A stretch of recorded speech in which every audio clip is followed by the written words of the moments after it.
Bienvenidos a la economía de DW, soy Juliana González. Meta, empresa matriz de Facebook, anunció el lanzamiento de una nueva red social para competir con Twitter.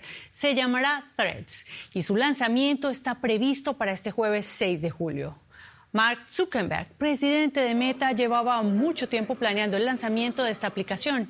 El anuncio coincide con un periodo de incertidumbres y turbulencias en Twitter. Días atrás, Elon Musk, propietario de Twitter, anunció la limitación a las visualizaciones de tweets para usuarios generales y a la vez el acceso a más funciones, pero solo para aquellos que estén abonados a una suscripción de pago. Y las movidas restrictivas de Musk van en contra de esa política de pasar horas y horas frente a la pantalla. Sobre los impactos de las nuevas ideas del propietario de Twitter, hablamos con nuestra compañera en Nueva York, Ana Nieto. Hola Ana, te saludo con mucho gusto. Hemos hablado en ocasiones anteriores de la crisis que no faltan en una empresa por la que Elon Musk pagó 44.000 millones de dólares. ¿Cómo está la situación actualmente? Pues, Juliana, hace 4 días que se establecieron estos límites a la cantidad de tweets que se pueden ver en una plataforma que, como el resto de plataformas, busca el mayor tiempo posible de interacción con los usuarios. Elon Musk dice que es una cuestión temporal para evitar problemas de manipulación de sistemas y de extracción de datos. Y hoy la consejera delegada de Twitter, Linda Yaccarino, ha dicho que se están reforzando los sistemas y la plataforma. Pero en realidad lo que está pasando es que se está complicando muchísimo su trabajo de recuperar a los anunciantes, porque la plataforma no está funcionando bien y no es ahora. Lleva ya bastante tiempo. Musk, desde que tomó el control de la compañía, ha despedido 5.500 de los 7.500 empleados que tenía. Ha dado entrada a usuarios que fueron bloqueados por contravenir normas básicas de humanidad, decoro y promocionar desinformación. Estableció un sistema de pago que ha tenido que relanzar varias veces y ha planteado muchos problemas de verificación. Y con la compra, además, ha plagado de deudas a una empresa que tiene sus ingresos por publicidad a la baja. En un documento interno que se hizo público recientemente se veía que desde abril hasta mayo habían caído un 59% los ingresos con respecto al mismo periodo del año pasado. Lo único que está yendo al alza es el descontento de los usuarios. Ana, y en estas circunstancias, Meta lanza su apuesta. ¿Es deliberado hacerlo en este momento? La gestión errática de Twitter ha abierto muchas oportunidades a sus competidores y, coincidencia o no, en este momento de debilidad, ya el año pasado el New York Times publicó un documento interno de Meta en el que se hablaba de cómo sacar partido y cómo sacar rendimiento a esta crisis continua de Twitter. Una empresa que, por cierto, Mark Zuckerberg, el cofundador de Meta, quiso comprar en el año 2008.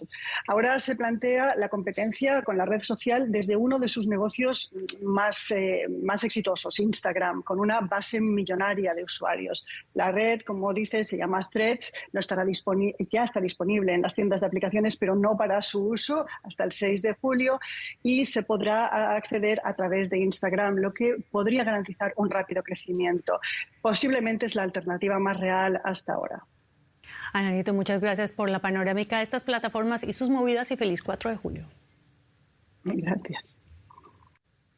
El mandatario brasileño Luis Inácio Lula da Silva recibió este martes la presidencia de turno del Mercosur con un objetivo claro: cerrar este año el acuerdo con la Unión Europea.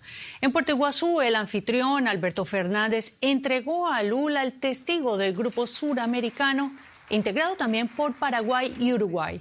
En su intento por lograr un pacto comercial con Bruselas, Lula aseguró que este miércoles tiene previsto conversar con el presidente del gobierno español, quien sostiene la presidencia pro tempore del Consejo Europeo, Pedro Sánchez. El líder brasileño aseguró que el Mercosur no aceptará imposiciones de Europa. Y cambia de mano la presidencia de turno y tanto Argentina como Brasil plantan cara a las nuevas exigencias ambientales, sobre todo en el sector agropecuario que hace el bloque europeo. Y analizamos los retos de la nueva presidencia del Mercosur con Lula da Silva, con el periodista y mi colega Marcelo Souza desde Brasilia. Hola Marcelo, te saludo con mucho gusto. Un mandato para Lula es claro: buscar concretar el acuerdo Mercosur-Unión Europea, pero no a cualquier costo. ¿Qué otros retos tiene la presidencia de Lula y, por ejemplo, respecto al regreso o no de Venezuela?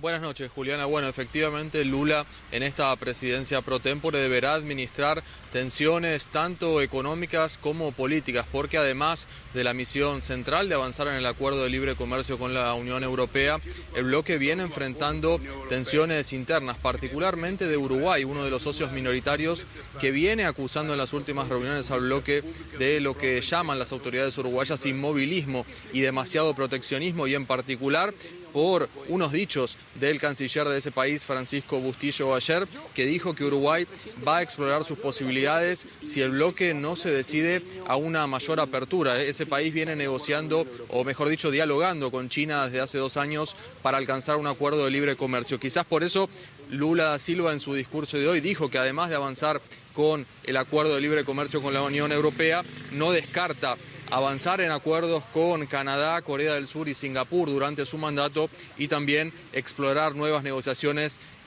por ejemplo, con China, en un gesto hacia Uruguay. Hablamos también de las tensiones políticas, porque está claro que Venezuela sigue dividiendo el bloque.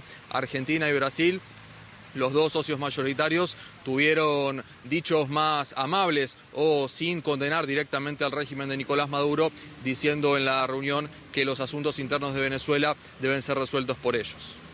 Marcelo, y otro asunto que va lento es la adhesión plena de Bolivia, un país muy interesante en lo económico por sus yacimientos de litio, apetecido mineral de la movilidad eléctrica. Pero justamente el Parlamento brasileño es el que se opone a ratificar esta adhesión. ¿Se logrará en este semestre? Bueno, a esta altura todavía es una incógnita, pero Luis Ignacio Lula da Silva ha dejado claro que va a trabajar con insistencia para que Bolivia ingrese como socio pleno al Mercosur. El país espera desde 2015 la aprobación del Congreso brasileño, la última traba para que se convierta en miembro pleno, y esta es una promesa que viene desde el año pasado, inclusive cuando Lula era candidato a la presidencia en septiembre de 2022, cuando se reunió con Luis Arce, dijo que sería una prioridad de su gestión, algo que no sucedió en los años del gobierno del expresidente Jair Bolsonaro, que consideraba esta cuestión como algo propio del Congreso brasileño y decía que este ingreso se iba a dar de forma natural cuando estuvieran las condiciones de comercio y las condiciones democráticas maduras en ese país para ingresar. Veremos qué pasa a partir de ahora. Está claro que Lula quiere dar prioridad a este trámite en el Congreso. Ya veremos, Marcelo. Muchas gracias por estos análisis. China ha impuesto controles a la exportación de 2 tierras raras esenciales para la fabricación de semiconductores.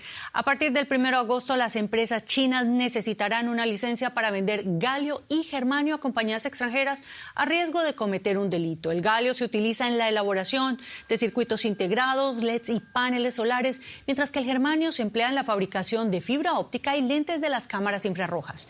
Actualmente, el 80% de la producción de estos 2 metales se encuentra en China. Estas restricciones por parte de Pekín llegan en un momento en que crece la tensión internacional en torno a la fabricación de semiconductores.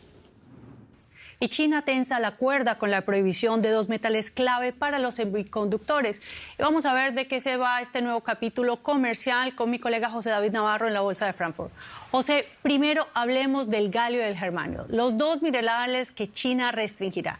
¿Qué consecuencias puede tener esto para otras potencias como Estados Unidos, pero también como Europa, que los importan?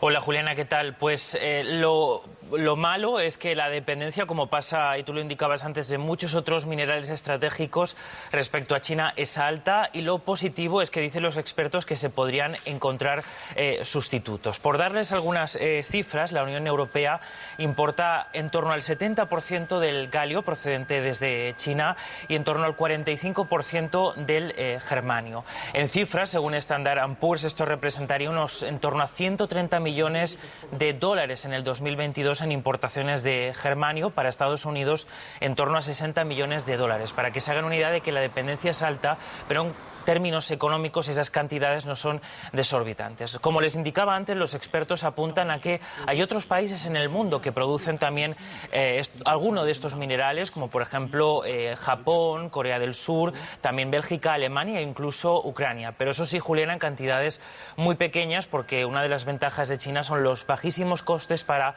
procesar todos estos minerales, que es lo que le ha llevado a tener una amplísima cuota de mercado en los minerales estratégicos.